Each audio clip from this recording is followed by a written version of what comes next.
Savvy Business Radio, home to over 500,000 listeners per month, and runs in syndication on 8 AM/FM stations nationwide, including iHeartRadio and 6 podcasting platforms. To find out about our paid sponsorship opportunities or to become a guest and find out how we can help you get your message out in a bigger way, call 732-474-7375 or email Christina at savvybusinessradio.com. After 5 years of creating exciting business content with amazing businesses from around the world, Savvy is now creating a new video series entitled Heartbeat of the World. This series will feature experts from around the globe. We will highlight and discuss some of the greatest challenges facing the U.S. and the world. Co-create with us and find out more at bit.ly/savvypatron. Welcome to Savvy Business Radio. This is your host, Christina Nitschmann. We're joined today by Dominick Miserandino, founder of entertainment site TheCelebrityCafe.com, the longest-running entertainment magazine on the web. Dominick has over 20 years of working with over 100 different web properties and consulting with top-tier digital publishers, e-commerce, and app-based businesses. He successfully launched and sold dozens of websites over his career. Find out more at Miserandino.com. Hi, Dominick. Welcome to Savvy Business Radio. How are you today? I'm doing great. It's a pleasure to be here. Well, it's a pleasure to have you here. I think I told you before the interview that a majority of folks who come to our interviews and who listen in are service-based entrepreneurs who often sell a lot of their products online, virtually, and some of them have the difficulty. They struggle and try to get their business up and running online. It seems easy. I had a friend who started a website. He said, I'm just so scared. The minute I press go and my website's live, I'm going to get so many orders. Now, this was a product site that I'm just not going to be able to keep up. And guess what? The first month he had 1 order. And he was shocked. Sure. And people don't understand that really running a web business is not as easy as you might think. But before we go to sharing all of that, share with our audience a little bit about your background. What brought you to the world of internet and internet business? Absolutely. I started 1995. I launched one of the first online magazines out there, and I ran it for 20 years and sold it about 2 years ago. In the meantime, I was always consulting, and I didn't just have one rodeo there. I did quite a few online properties. Mm-hmm. I was able to get them quite financially successful. And the reason I always did, and I think I realized from the beginning, which also moved me to consulting, mm-hmm. was I realized that online you have to look from the top down. Almost like an architect building a house. Yes. Everyone has their individual fortes, mm-hmm. but to lead that ship, you need to understand how each of these individual pieces work. Mm-hmm. In essence, it's like you're being a captain of the ship. It's great to have your crew and have everyone who has their expertise in whatever area it might be, from being a plumber to whatever it might be, but you need actually to have that captain up top who's actually running the ship and keeping things going in an effective manner forward.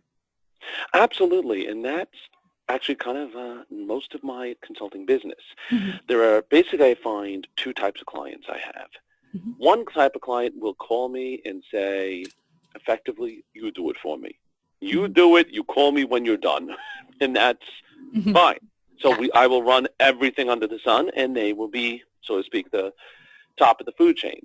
Mm-hmm. I have another set of clients, different animal, Mm-hmm. where I think they start to realize, almost like your friend, I have this business, it hasn't worked. Mm-hmm. Tell me what I'm doing wrong. Kind of be the parrot in my ear, if we use the ship metaphor. Yeah. Now, a lot of times what I find the challenge becomes is online, Mm-hmm. we differentiate. And what I mean by that is, in the real world, if you build a house, you would not call your plumber, your carpenter, your roofer and say, build my house. You'd hire an architect. Yeah. Otherwise, your plumber would install a lot more plumbing than's necessary usually. Mm-hmm. Nothing against plumbers. Everyone will do what they feel they need to do Yeah. because there's no central vision. Mm-hmm. That doesn't work for the 2 reasons. Number one, are they functioning with each other? Mm-hmm. 9 times out of 10, they're not. Yeah. And number 2, you want to not only have them function with each other, but be able to direct the ship and say, is this working? Mm-hmm. So there's a lot of clients I'll quite often find in your friend's situation. Does it happen all the time? No. Sometimes people get lucky. And in fact, to be honest, that's also when I'm doing the advisory, I find almost the more fun clients when you're looking like, I have no clue how you're getting the sales, my friend, but this is great. Keep doing what you stumbled on. I understand the methodology. Like I had one client, she was getting 85% of her sales from Pinterest. I never saw that prior. Generally, that wouldn't be as high of a percentage. She happened to be, it worked. The coaching there was, here's what I've seen in dozens of other businesses. Wonderful you have this. Can we now replicate it to other areas? But I gave you that example, linear. It was all because the expert she had under her knew Pinterest. And that's wonderful. Yeah. And she was getting sales, but it wasn't necessarily scalable at that point. Wow. This is really, really important because I think that's, you talk about linear and such and looking at it from top down. And I think that's one thing that myself included didn't think about when we started doing our online business. Now me, I started actually taking what I did in corporate and pulling it straight into a consulting business. And then this online radio thing just came about by accident, and now it is becoming profitable as well. But it's not something I set out to plan and look at.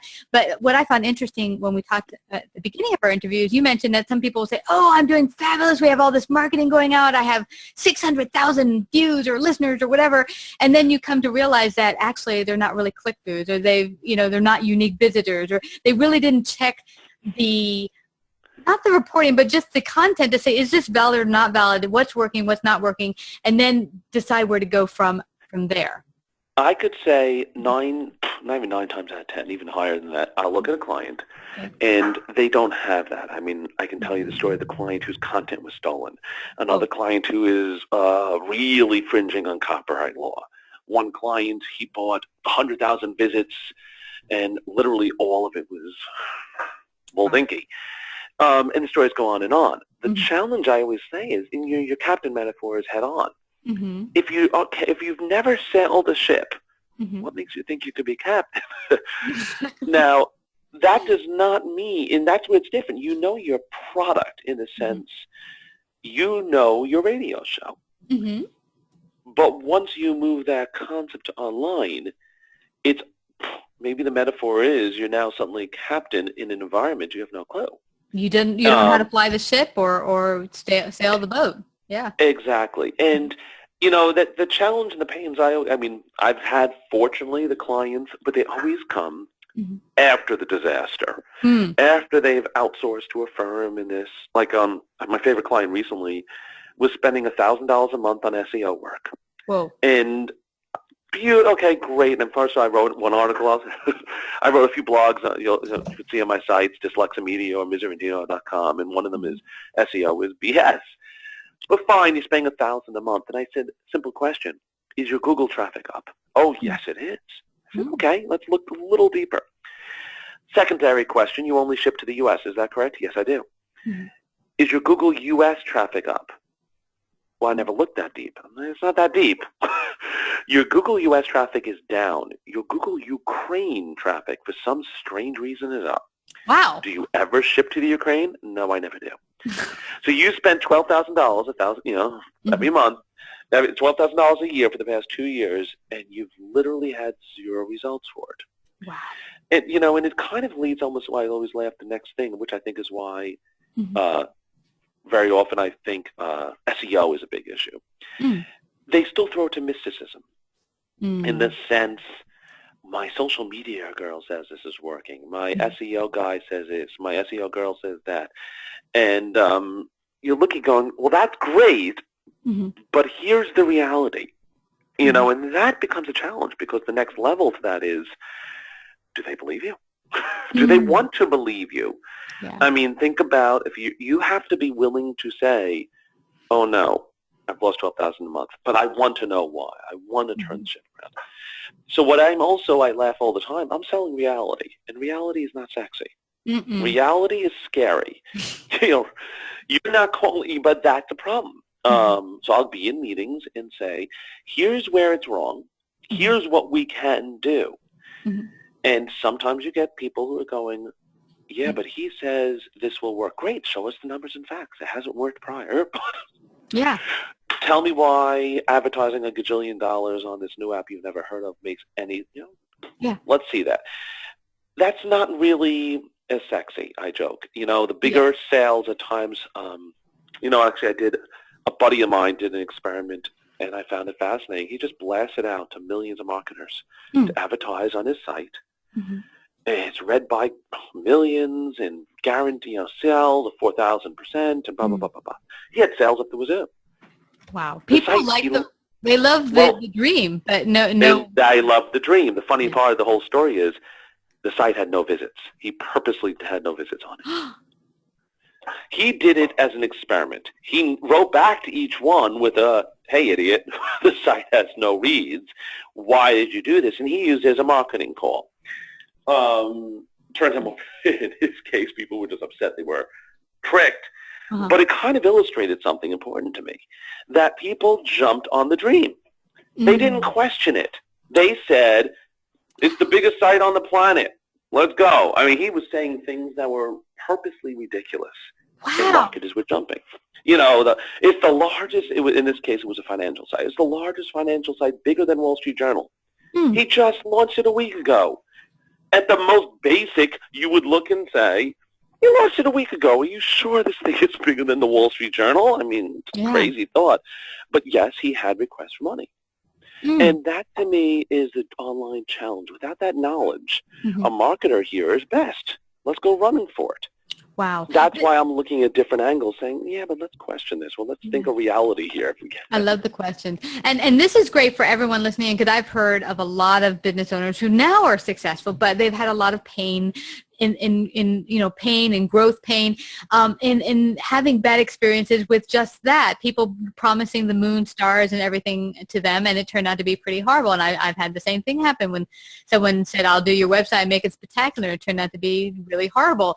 But that's what's really awesome here, is that why do we go for the hook line of all these dreams and over promises? Because to me, now I've become skeptical. I've only been in business now 4.5 years, but I've become so skeptical in just the 4 years of being burned quite a few times, that now when someone promised me something that sounds really, really good or too good to be true, then I'm like, prove it to me. I want some numbers. I want proof. I want to see it before I put any money on the table, because I'm just not buying the dream anymore. I got to see the result. I have to know that it's.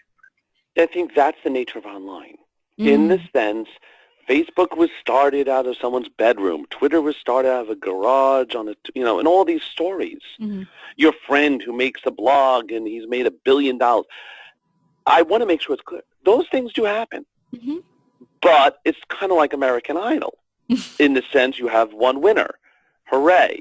Yeah. Now, that does not mean that doesn't happen. The question is scalability. It's not necessarily scalable to go under the mentality of simply, this might work.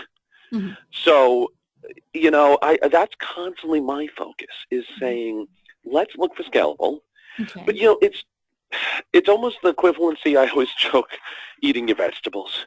You could hear from your doctor every day, eat your vegetables every day, you'll feel good. No one buys that. Yeah. They want a shot of Fireball and I'll feel good. Now, the problem is they'll say later, I had my shot of Fireball, why am I not feeling better? Yes. That's human nature. And sometimes I think, especially, for example, what my pitch all the time is, I'm going to be honest with you. I'll give you reality. I'll be brutally honest with you. I'll tell you you look horrible in your wedding dress and give you that degree of honest. Yeah. They don't want that.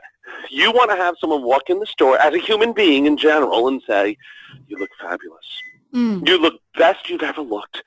Yes, it feels good to say those things, but when you're running a business, it also feels good to pay your mortgage. Yes, it does. And, I think that is the difference between entrepreneurs and dreamers. You could be a dreamer. You can have the best idea in the world, but you want to do it within a certain parameters. And I'm the first to say, you know what? That's a great dream element to it. Yes. I don't think the odds are as high, but go for it. Or sometimes I'll even say to people, we'll price in the budget.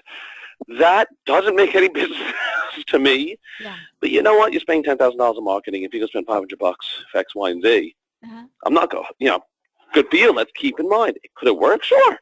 American Idol odds, but we'll see what we can do. Yeah. But remember, it's not That's why I say it's not human. Human nature does not like reality. Yeah. They want American Idol. Yeah. That's why we invest in the lottery. I kind of think it's also the American dream. We've seen people who've made the American Idol, who've won that lotto or whatever, or had that business that just happened to take off really quickly. But for a majority of folks, and this is what I found talking to super successful business owners, is even though the ones who have been super successful, we don't see the background that went into it. Or you saw the day that, bam, I made, sold my business for $10 million or whatever. We don't see everything leading up to it. So for us, it looks like, bam, out of the door, he just popped, and one day he had $10 million in his bank account. It was like, no, it wasn't quite that simple. No, and that's a great point, because I had the same experience too, to be honest. That's cool. Yeah, but it's not everyone. But it also, I'm sure you had a lot of lead up time to that where. Absolutely. Yeah. Oh, no, and I meant that. Like, there is lead up. I had experiences where it hits. Amazing. But generally speaking, you don't see, because you don't want to brag about that, to be honest, too, in the sense. Yeah. You sell guys who sell the company for $1 million.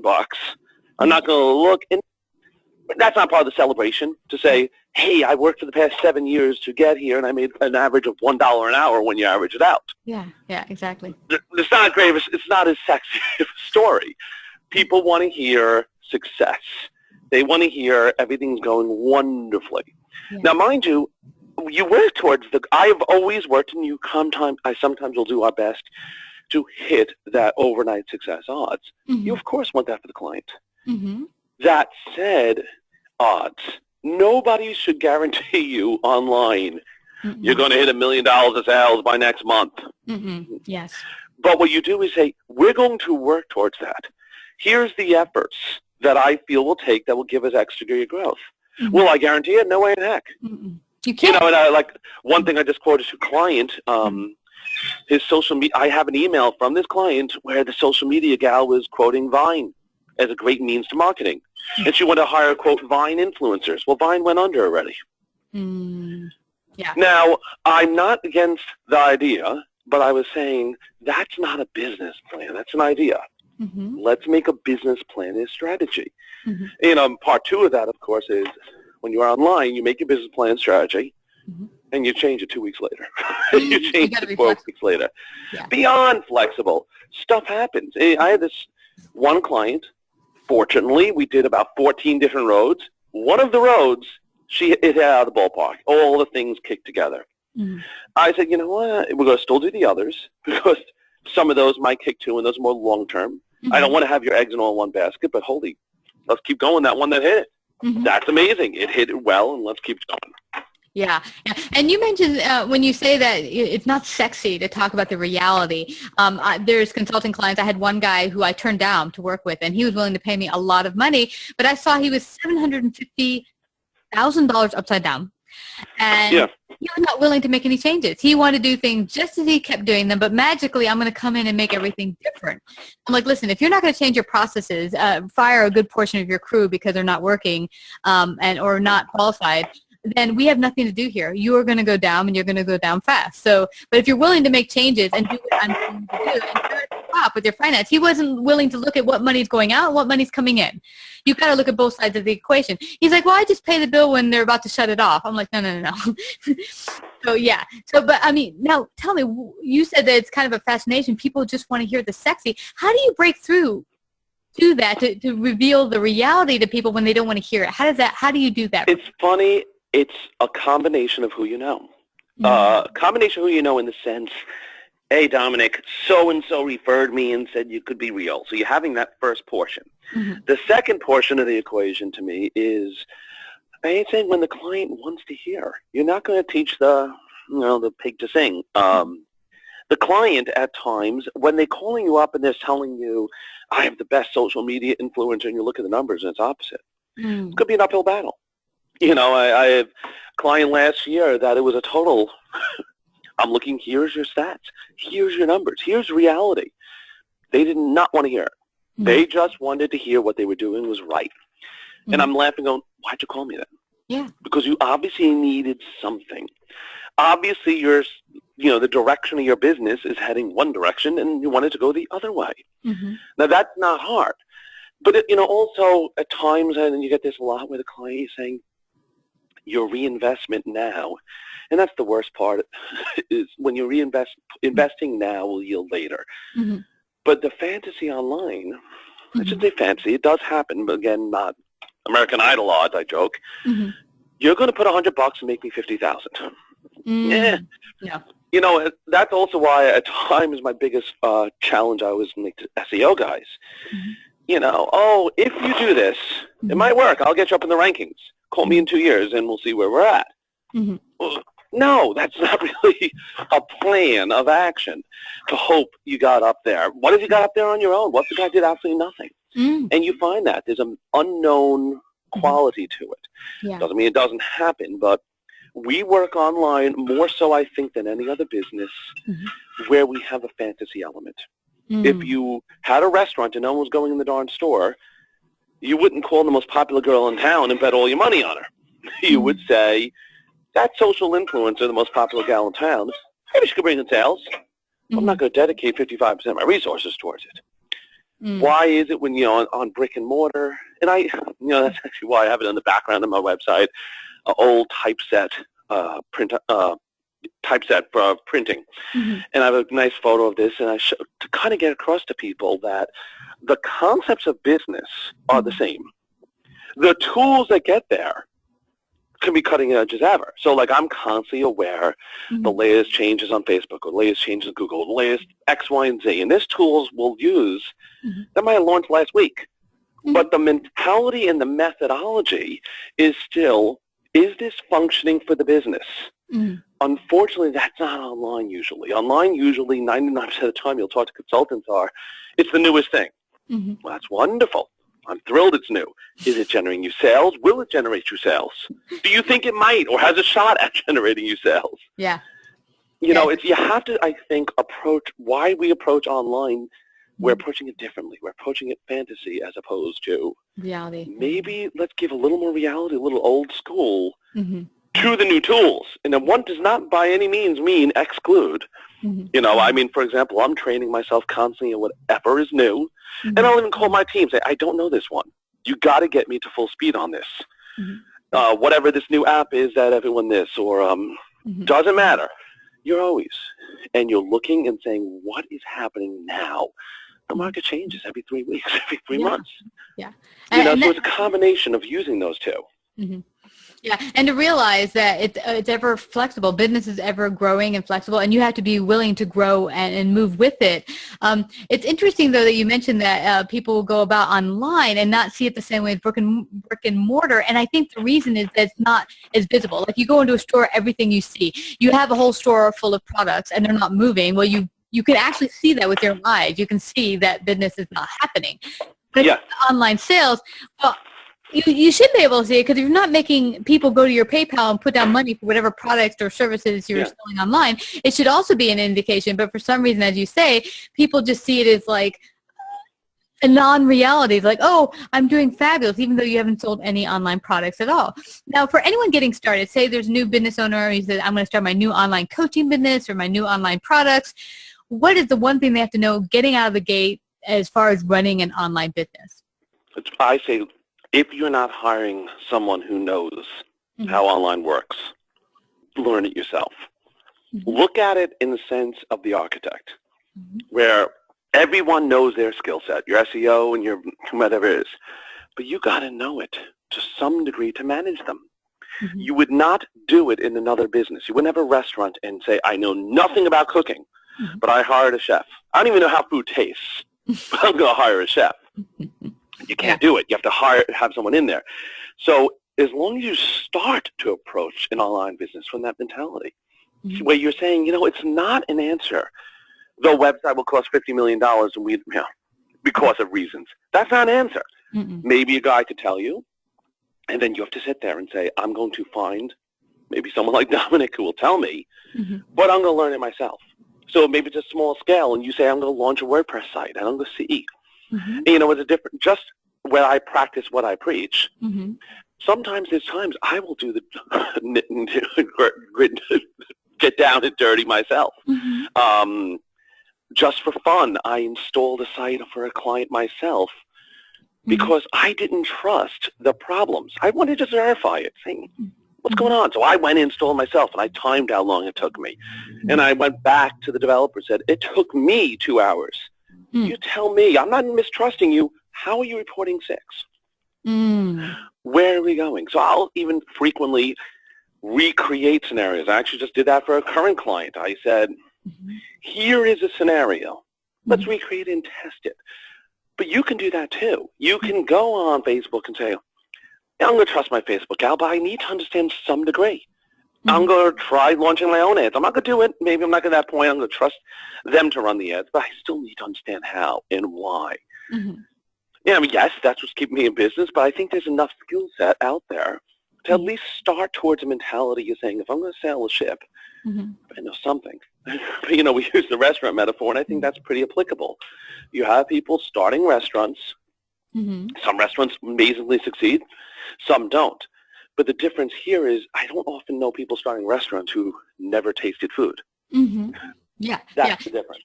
Yeah, I totally get where you're coming from there. And so it seems like a good, and I did this when I first started. I didn't have much cash flow to play with. So I got an online website theme page where you get to just, you know, drop and drag and you know, because really if you're going to be a consultant or coach in that kind of arena, you really don't need to have a fancy dandy website that costs $10,000. It's not necessary. It's really a place where they can get information quickly, know what you're about, how you help people.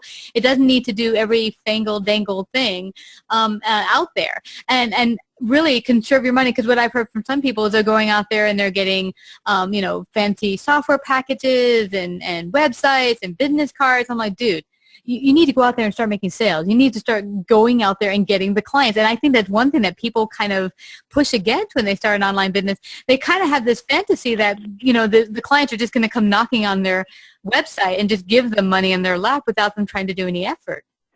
Absolutely. You know, the exception I mentioned this exceptions, American Idol exception. You know, there are times where the individual good leads the way, in the sense you have a coach in this world and he has a website. Might have a terrible website, but he's a really good coach. The word of mouth maybe leads the way. Customers go and they think this is horrible, but my friend Christina had to call, my friend Julie's had to call. Let me get, you know, might as well give them a call. If the person is good within their skill set, and I have one client, they had incredible sales. I laughingly said everything they had doing was bad. They were getting ripped off. The web developer was charging insane, but their product was amazing. That happens. It does happen where you have whatever your product is lead beyond everything else. Yeah. Is that a rule of thumb? Of course not. But, you know, you got to say to yourself, all I'm saying is you got to know if you're opening a restaurant, you better know how food cooks even. And that happens online.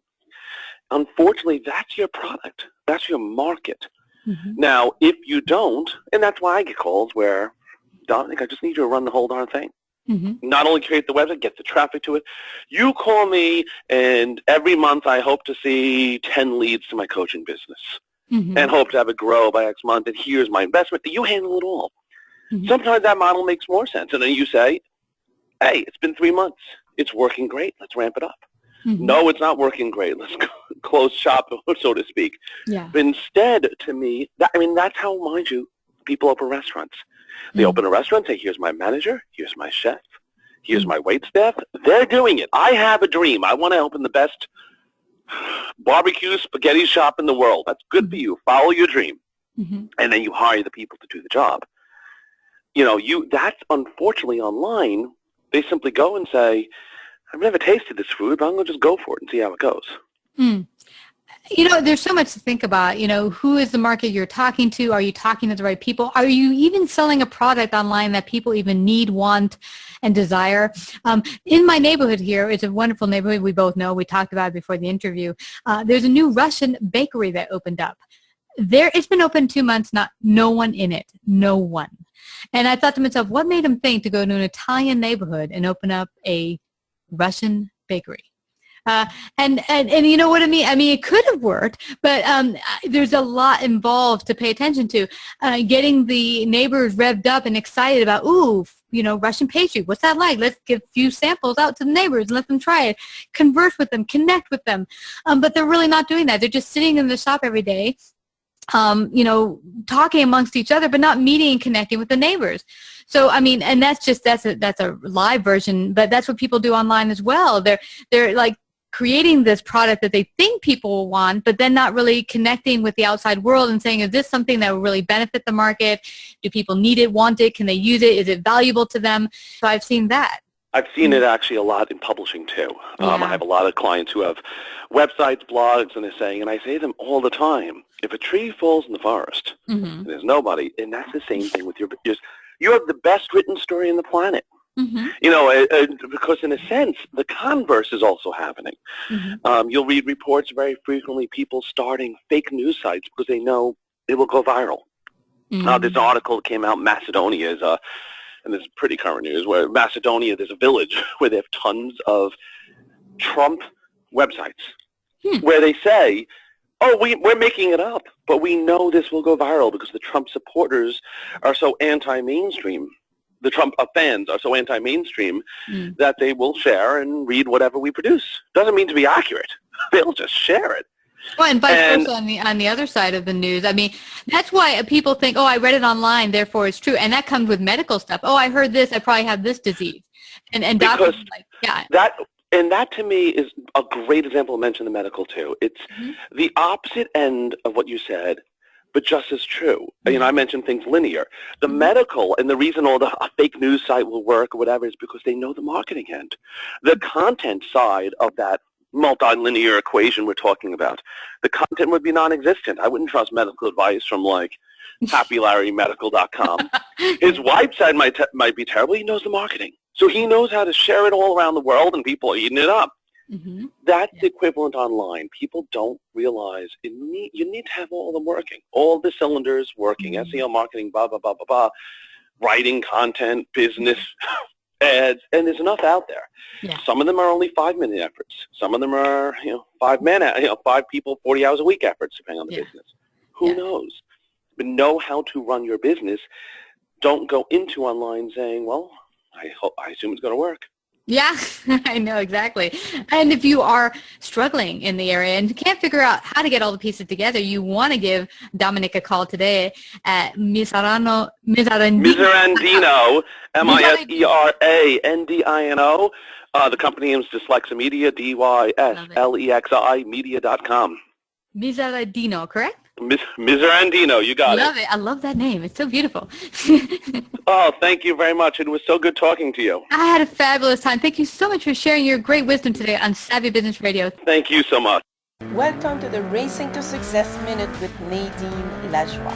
Focus like you can die. What I mean by that is if every business owner would focus like they can die, your business would grow so much faster. As a motorcycle racer, the focus is the only way you can stay on your bike and you can stay alive. So everything you have to do need to be focused in the moment. Even if you have many things to do around the racetrack, around your business, each task that you are doing, you are focusing on that present moment. Either on your email, on your to-do list. When you do that for 10, 15, or 30 minutes, you do that with a real focus. So focus like you can die with Nadine at NadineRacing.com.